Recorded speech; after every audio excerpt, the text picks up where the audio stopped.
بسم اللہ الرحمن الرحیم۔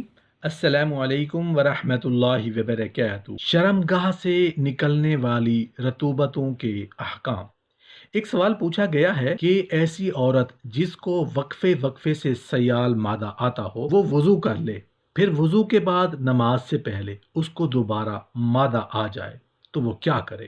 جواب اس کا یہ ہے کہ جب مادہ رک رک کر آتا ہو تو عورت کو اس سے منقطع ہونے کا انتظار کرنا چاہیے، لیکن اگر اس کی کوئی واضح صورتحال نہ ہو، کبھی آتا ہے اور کبھی نہیں، تو وہ نماز کا وقت ہو جانے کے بعد وضو کرے اور نماز ادا کرے۔ پھر اگر دوران نماز بھی اس کو مادہ خارج ہوتا رہے تو اس میں کوئی حرج نہیں۔ ایک سوال پوچھا گیا ہے کہ مجھے پیشاب کے ساتھ اور پیشاب کے بعد بلا شہوت منی نکلتی ہے اور شرمگاہ میں کوئی حرکت نہیں، کیا مجھ پر غسل واجب ہے اور کیا یہ نکلنے والی چیز نجس شمار ہوگی یا نہیں؟ جواب اس کا یہ ہے کہ جو چیز آپ کی شرمگاہ سے پیشاب کے ساتھ بغیر شہوت کے نکلتی ہے وہ ودی ہے اور پیشاب کی طرح ناپاک ہے، تم پر اس کی وجہ سے غسل واجب نہیں ہے، صرف ودی لگنے کی جگہ کو دھونا واجب ہے۔ ایک سوال پوچھا گیا ہے کہ وہ زردی مائل سیال مادہ جو کنواری یا شادی شدہ عورت کو بغیر احتلام کے خارج ہو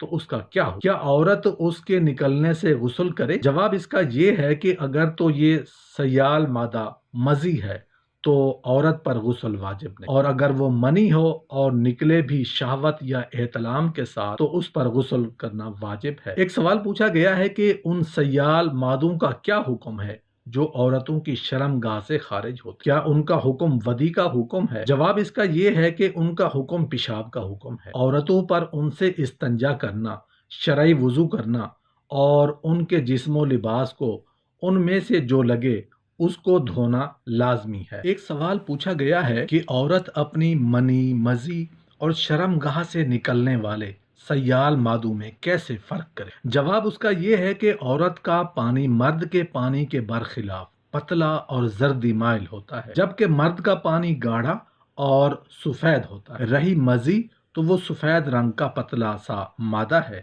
جو شہوت کے وقت خارج ہوتا ہے، لیکن وہ ایسی شہوت کے وقت نکلتا ہے جس میں جھٹکے نہیں ہوتے اور اسے فطور لاحق نہیں ہوتا، اور وہ سیال مادے جو عادتاً اس سے خارج ہوتے ہیں سفید رنگ کے مادے ہوتے ہیں۔ حضرت علی رضی اللہ عنہ سے روایت ہے کہ میری مزی بہت نکلا کر میں نے شرم کی رسول اللہ صلی اللہ علیہ وآلہ وسلم سے پوچھنے میں، کیونکہ آپ کی صاحبزادی میرے نکاح میں نے مقداد ابن اسود رضی اللہ عنہ سے کہا، انہوں نے پوچھا، آپ نے فرمایا اپنے ذکر کو دھو ڈال اور وضو کرے۔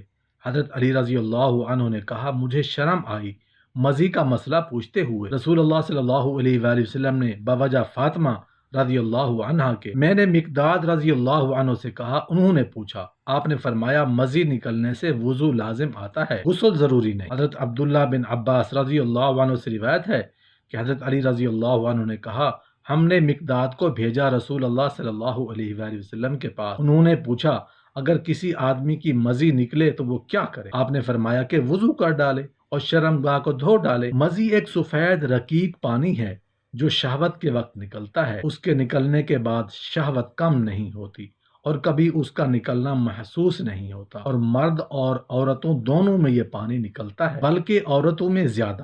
ایک سوال پوچھا گیا ہے کہ ایک عورت 6 ماہ کی حاملہ ہے اور تیسرے مہینے سے اس کو پانی خارج ہو رہا ہے، تو کیا یہ پانی اس کی نماز پر اثر انداز ہوگا جبکہ جنین بھی ساقط نہیں ہوا؟ جواب اس کا یہ ہے کہ اگر خارج ہونے والی چیز خون ہے اور خون حیض کی طرح ہے تو وہ حیض ہوگا، اور اگر وہ حیض کی صفت پر نہیں ہے تو وہ حیض نہیں ہوگا اور اس کی نماز اور روزے پر اثر انداز نہیں ہوگا۔ یہ مادہ صرف وضو کو توڑ دے گا، لیکن وہ مادہ بذات خود پاک جسم اور لباس کو ناپاک نہیں کرے۔